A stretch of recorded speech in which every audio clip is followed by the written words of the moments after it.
Thank you, Maria, for giving us a recap for the first day of the conference. As we move with the opening session, I had this unique opportunity, and of course, I'm a big fan of your work. It's an honor to welcome Sandrine, who is leading the Earth4All initiative and the honorary president of the Club of Rome and the executive chair of Earth4All, leading the session that we all need and putting women in the center of creating a sustainable planet and a thriving economy. Welcome, Sandrine. Thank you.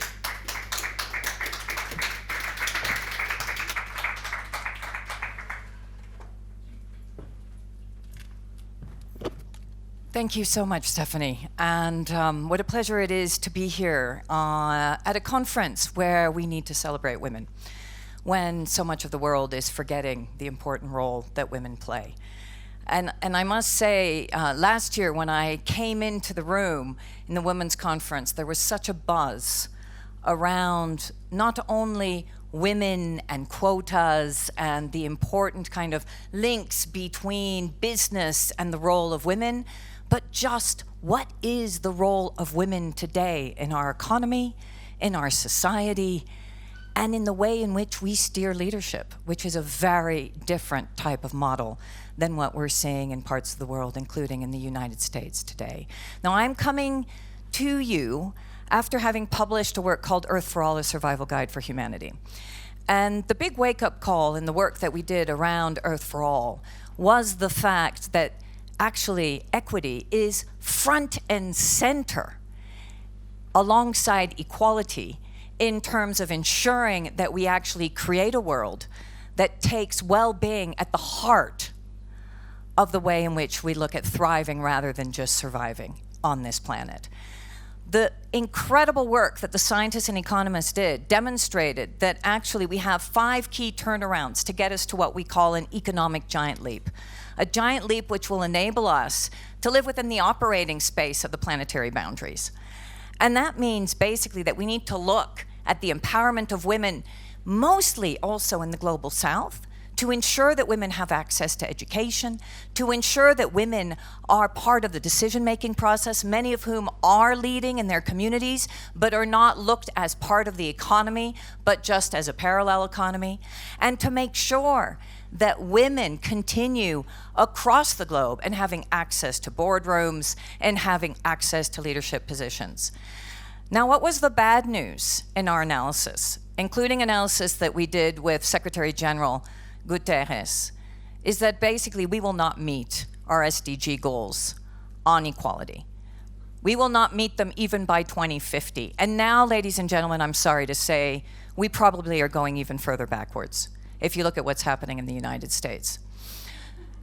So I'm deeply troubled because this is a time when we need female leadership.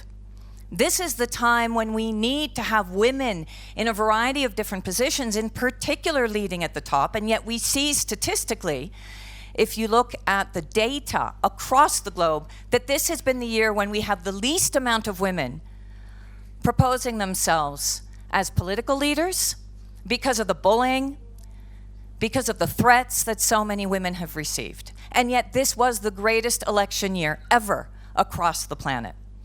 So what I wanted to do, and I'm sorry that one of my panelists, Runa Khan, who was going to be here from Bangladesh, couldn't join me, because typically part of a female panel is not only about being a good group of incredible women and men, but also of having proper representation from the Global South. But today I'm going to bring up 2 women who know exactly also what needs to be done in the Global South and who are working so hard to ensure that women are part of our solution and the key link to making sure that we hit all of our targets, both in terms of diversity, but also in terms of our planetary goals. And these 2 women are Leslie Johnston, who actually is leading Laudes Foundation as its CEO, an incredible woman who is working really at the links between sustainability, social sustainability, and environmental sustainability at the Laudes Foundation, and supporting so many organizations to do the right thing. And Kirsten Dunlop, who is the CEO of Climate Kick, and is doing the same in terms of ensuring that women are part of the climate solution, but also that we decrease the vulnerabilities that women have with regard to climate change. So I'm going to ask both of these incredible women to come up with me.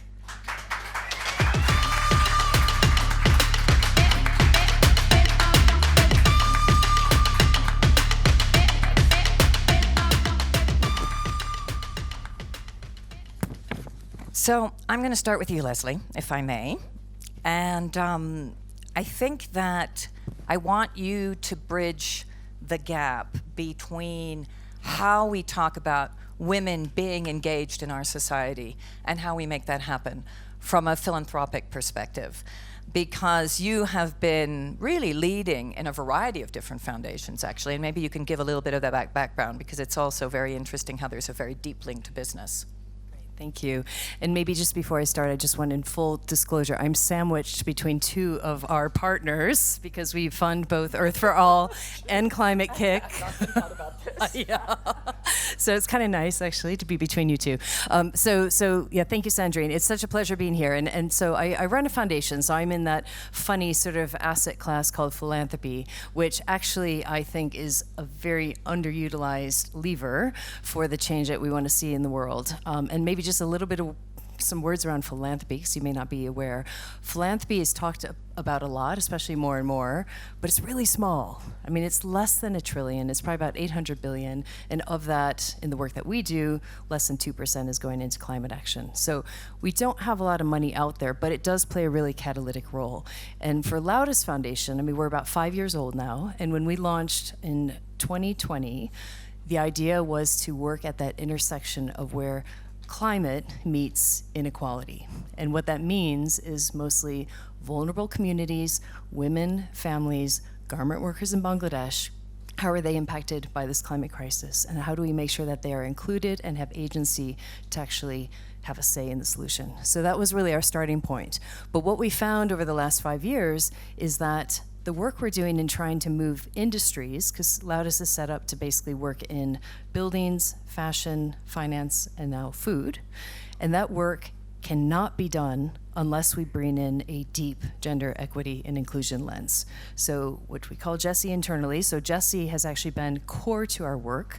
I've set up a separate team to lead it. I think it's really important that it has its own resources and budget and team. And what we've really been doing over the past 5 years is integrating a Jessie lens in every single grant that we do. And that's really critical. And that's one reason probably why we funded you, Sandrine, because I think with Earth4All and your focus on women and the inequality piece and the Global South piece is so critical. The challenge we found as Laudes is that when you work in financial services, because finance and capital markets is one of our focus industries, it's kind of hard to think about how does this impact women and how does this impact sort of inclusion. And so we spent a lot of time internally actually helping ourselves get better. We have these learning partnerships with consultants who've helped my grant-making team understand where does equity show up in the finance industry. So, for example, we have a partnership with IIGCC, and they are working on a net zero framework. And one thing that we've done with our funding is make sure that that net zero framework actually has a gender lens. And when you're thinking about, as an investor, investing in green and good and not brown and bad, you also want to make sure that whatever you invest in is good for women and marginalized communities. So that's kind of where we are. So I get very excited about philanthropy because I think it could play a really important role here. Absolutely. But it's not yet. So I think we need more of it. Yeah, and I think you bring up a really good point around how do we actually build in the gender lens in our capital markets? How do we ensure, and this is part of the work that the Club of Rome and Earth4All is really focused on, is that this is not just about living within the current system. This is about pushing the boundaries of the current system, because the current system is not servicing neither the planet, nor women, nor people at large. And going beyond GDP means that you also put in indicators at the economic level that take into consideration women, that take into consideration education, that take into consideration access to social health care services, totally different lens on the way in which we look at the interaction between ourselves and the economy. And if I can add to that, one of the first things we focused on, which is what led us to Sandrine and Kirsten, is that the ideas and the incentives in our global economic system are not enabling us to do that. So one of our first initiatives as Loudest is to look at what needs to be done in the realm of ideas to show what those new economic frameworks can look like that put people and women at the core.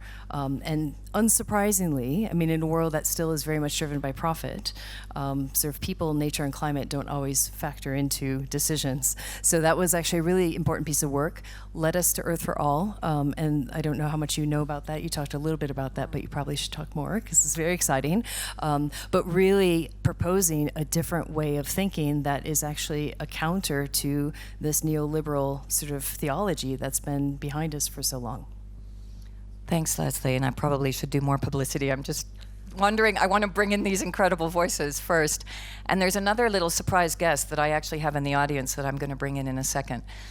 Kirsten, women are the most vulnerable to climate change. I mean, I was appalled to learn, in particular in countries like Bangladesh, India, but also many African countries, women are not taught to swim, just as a simple knowledge point.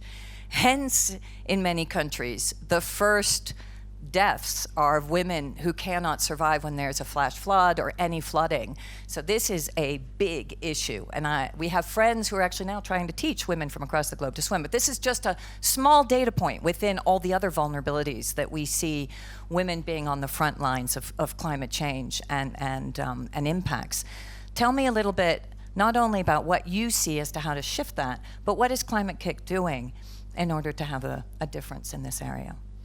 Thank you, Sandrine, and good morning. Welcome. Hello. Thank you, Leslie. I think maybe just starting from a little bit of an unpacking of the context of what some of those vulnerabilities are, because then that will come to what we are doing and, for example, why we are so enthusiastic about something like Earth4All.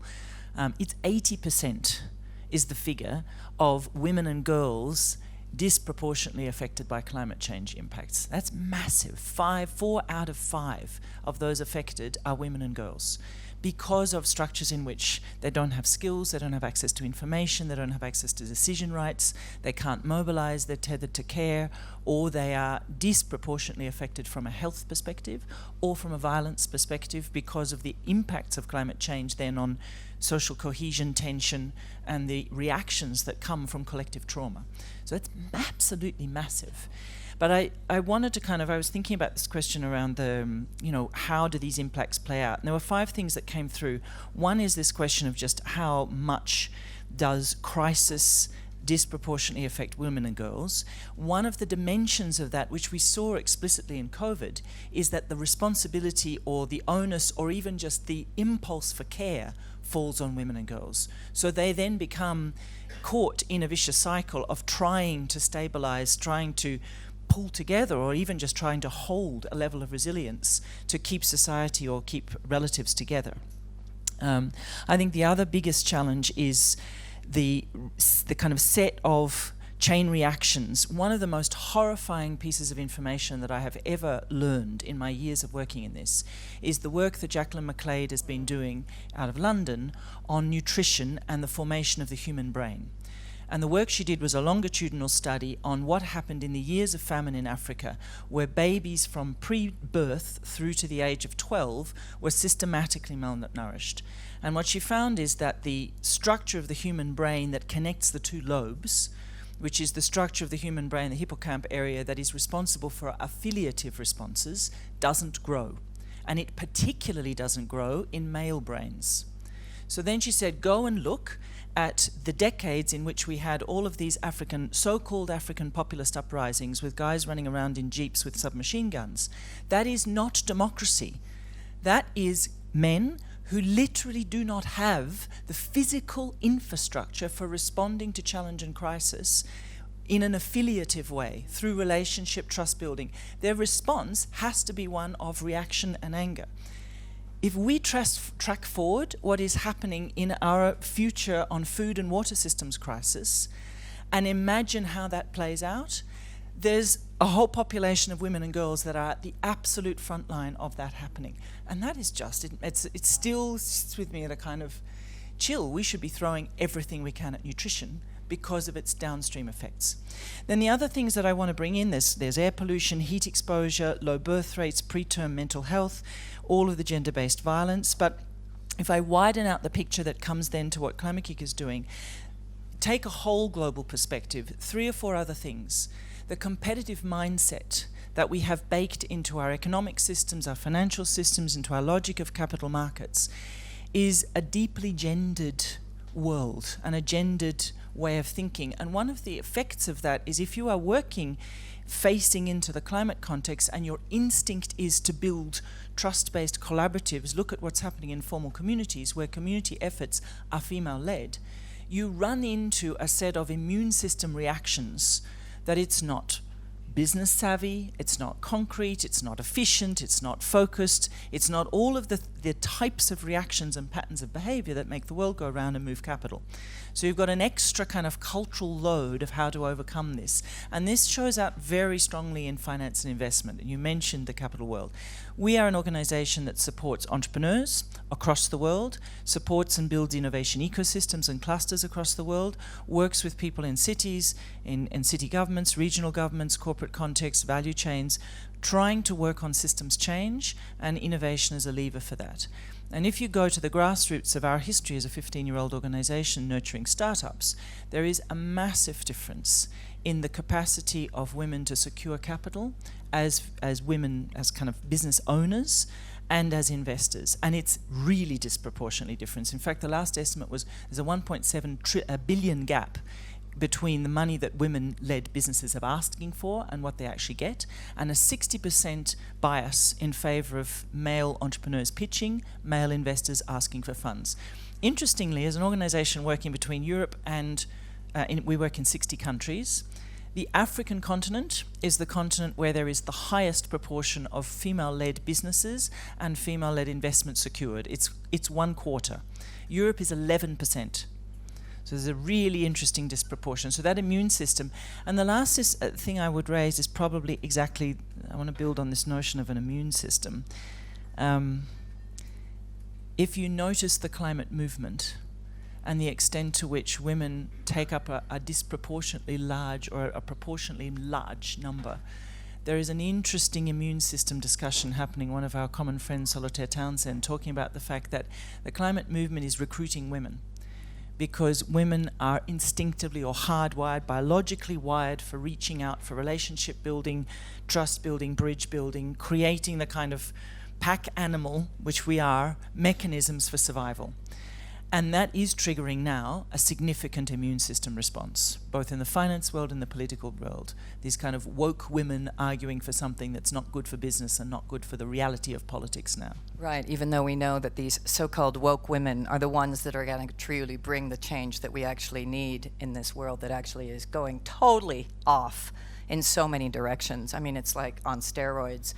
What we're doing. I call it a testosterone joyride to the moon instead of focusing on the planet.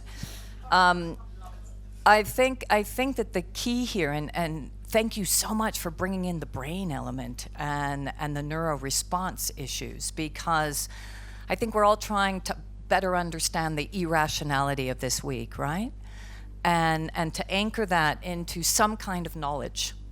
Why? Why is it that we now have enabled 13 billionaires to take over the White House? Why is it that we have enabled testosterone-induced thought leadership to be in a place where actually we're enabling a criminal, but we're also enabling that kind of leadership? And I think that what we all struggle with, not only women, men that are in this room, but so many others, is the rationalization of that. And it isn't rational. In many ways, we're being hit by a series of black swans, but we're also being hit by the way in which those brain cells, in most of the populations, in particular in the United States, have been shifted towards certain belief systems.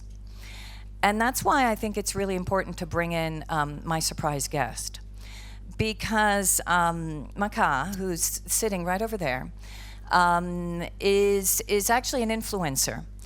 And what we struggle with, those of us who are in this business of trying to bring women back at the center and to bring in some of that rational thought process around systems change means the right type of leadership. It means going beyond the existing systems and thinking through new systems so that we can truly fight the climate issue, but also enable all men and women to thrive and be more prosperous. Because two key issues that are coming up: social tension is going up globally because well-being is going down. Inequality and poverty is going up across the globe, mostly in the global north, not in the global south. So I just want you to sit with that statistic. And what we have not, as a movement, been good enough to do is to storytell, to build those narratives that you were talking about with Solitaire. Now, this lovely woman and I met at a conference called Building Bridges on Finance in Geneva. She's a young influencer and translated a talk that I actually made on finance, quite technical, and brought it to a series of viewers that I never, ever would have been able to bring it to. The reason I think it's so important, and I want you to say a few words, Maka, if I may, is that I believe that we need to step out of our comfort zones and start having a very different engagement with citizens across the globe in order to bring forward these issues and speak to their hearts as well, so that we can actually move away from this testosterone-induced fight, burn, baby, burn type of mentality that we see. Manka, do you want to say a few words as to what you do and how you have become an influencer? Because this is the type of leadership we need. Do we have a microphone, or would you like to come up? Please, come up. Why don't you just come up? Yeah, come sit.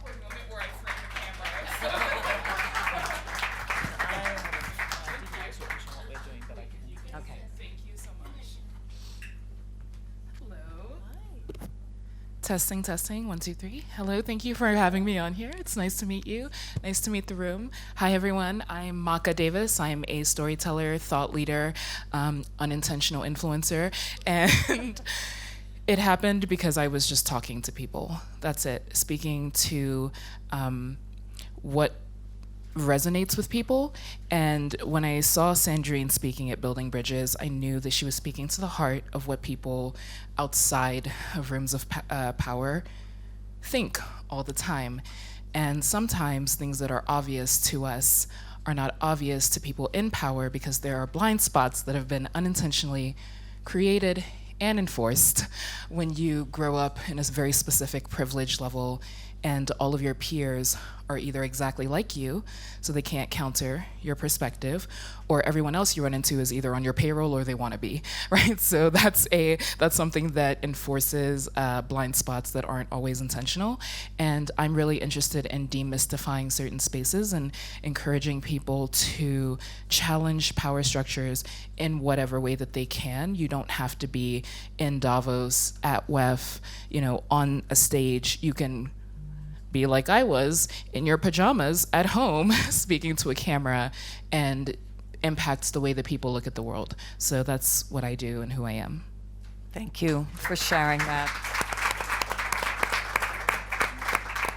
I think the bravery of young women and like yourself, to really translate what so many of us are trying to do and bring it out there is not only brave, but fundamental. And maybe if I can just bring in then, Leslie, you and Kirsten, in terms of your reflection around communication and how we get this right, because we all feel an emptiness this week around how did we get it so wrong? We all have been talking about the importance of diversity, and now we're backtracking in terms of our diversity criteria in many countries and companies. We're backtracking in terms of obviously our climate goals in the United States, but I'm hopeful that we won't. It's just a big declaration from the top. And yet, these are part of our value system. So what do we do differently? So a couple thoughts on that, because I think one, from a Loudest Foundation perspective, we actually shifted a lot of our funding from ideas to narrative, because we found that there's incredible ideas out there, but they're not landing.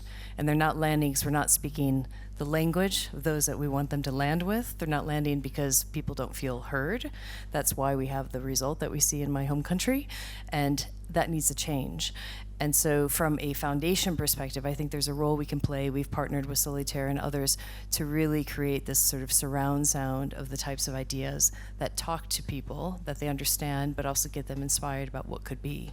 Because the downside, if we don't get this right, especially amongst youth, we're going to see more and more climate fatalists and people just checking out. And to me, that's absolutely terrifying, because the biggest force we have for change is the next generation, and we need to support them and nurture them and help them be successful in what needs to happen in the generations to come. So we're still trying to figure it out, but I do think philanthropy can play a role. Thank you, Leslie. And Kirsten, I also want to bring in the youth element, because I've participated in some of the Climate Kick Academy work that you've done. Building capacity is so important as well as other parts of this discussion. Yeah, I totally agree, and agree strongly with you, Leslie. We are in a race against despair. And the minute that those kind of tipping points really open up around people losing a sense of the will and the possibility to act, we've really lost it. We are an implementing organisation, so much of our work is really about supporting and designing the way in which we work on the ground to support and encourage and enable. And that is where we see the greatest possibility that, more than sort of speaking to people about what should be or what could be, create the conditions for work to happen in a way that trust is built and a sense of the power of complementary capabilities and mindsets emerges.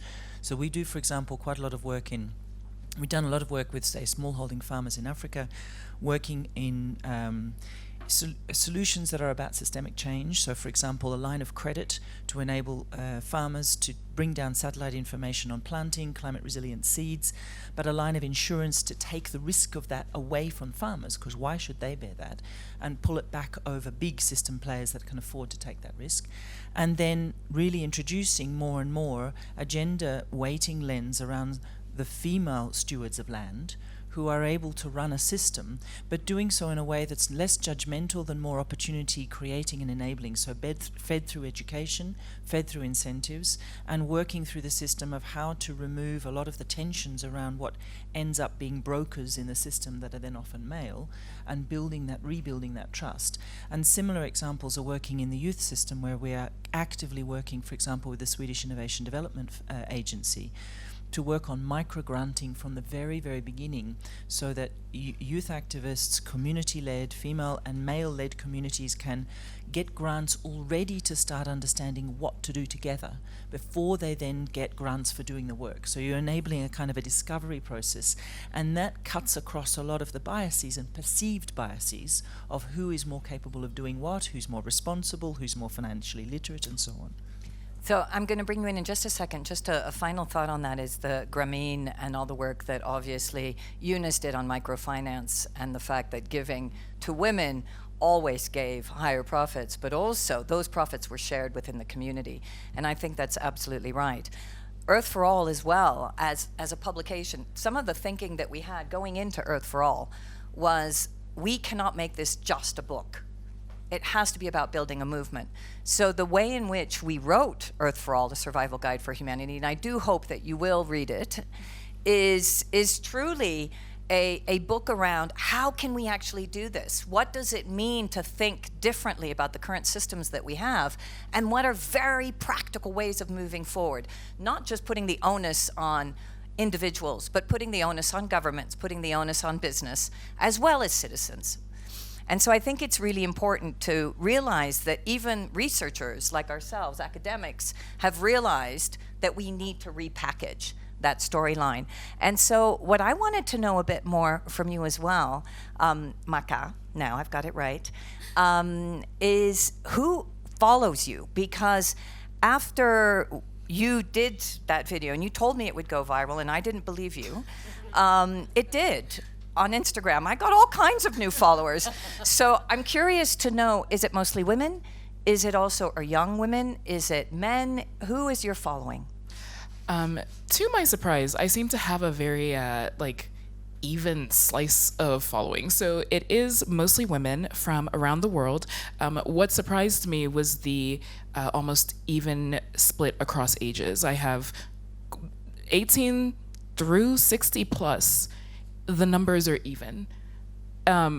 that was a surprise to me because I'm not a particularly neutral person. I am a very vocal and opinionated person, and I've been very surprised by how receptive people are to, I guess it's simple messaging, right? If you Culturally diverse as well? Very culturally diverse, geographically, physically, surprisingly, again, politically even. There are people who vehemently disagree with me who follow me and engage me. And what I've learned about that is you can curate compelling conversation if you set very firm boundaries around like what you will and will not allow. I think a lot of people don't realize that. They think you have to entertain every, every chaotic thought that comes out of somebody's mouth. But what I've learned facilitating complex conversations is that people from all spectrums actually appreciate when you say, we will entertain this under the circumstances. So for instance, I won't debate with you about something that is verifiable, right? Facts are not negotiable, opinions can be respectfully stated, and the firmer I am about that, I guess the more welcoming the space is. Fantastic. So I'm going to finish with just a few final thoughts. Thank you. Thank you. One is I've recognized also in the conversations that I've been having through Earth4All and our empowerment turnaround, many men have come up and said, what about me? And we know that the what about me has turned into me, as in male, male, male for the moment. And the MAGA culture is quite frightening. There are many incredible men out there, and we do need to think about how we empower those men that are willing to move forward with us in creating the world that we need to see, which is diverse, which is equal, which takes into consideration the underbelly of our thriving on this planet. So I think that's the first, and I think we need to get better collectively at doing that and creating a space for empowering men in the same way that we're empowering women, because there's been a backlash. That's the first. The second is, Stephanie, you talk about courage. And first of all, I want to recognize that you have organized this in the midst of the LA fires.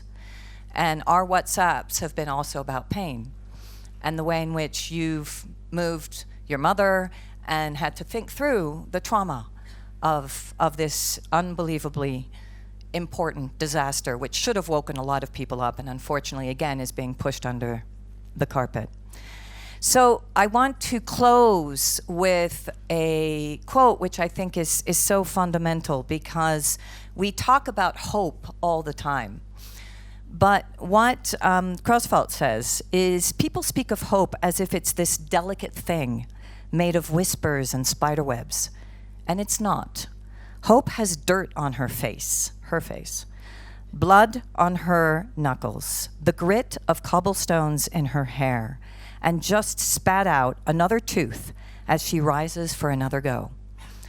Hope is about ensuring that we defend what we hold dear.